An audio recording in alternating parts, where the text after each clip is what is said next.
రసం ఎప్పుడూ చేసేలాగా కాకుండా ఇలా ఒకసారి పెసరపప్పు రసం చేసి చూడండి, చాలా బాగుంటుంది.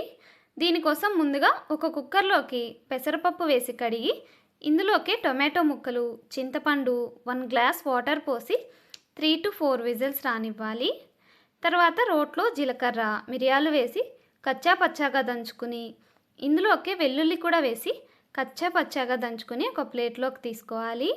అదే ప్లేట్లోకి కరివేపాకు, ఎండుమిర్చి, కారం, పసుపు, రసం పౌడర్ వేసి పక్కన పెట్టుకోవాలి. ఈలోపు పప్పు బాగా ఉడికిపోయి ఉంటుంది.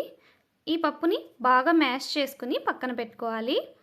తర్వాత తిరగబాత కోసం ఆయిల్ వేసి ఆవాలు, కరివేపాకు, ఎండుమిర్చి, జీలకర్ర, మిరియాలు, వెల్లుల్లి పేస్ట్ ఉంది కదా, అది వేసి ఒకసారి కలిపి మనం పక్కన పెట్టుకున్న మసాలాలు, ఇంగువ వేసి ఫ్రై చేసుకున్నాక ఉడికించుకున్న పెసరపప్పు, తగినంత వాటర్ పోసి సాల్ట్, కొత్తిమీర వేసి ఒక పొంగు వచ్చాక దింపేసుకుంటే పెసరపప్పు రసం రెడీ అయిపోతుంది.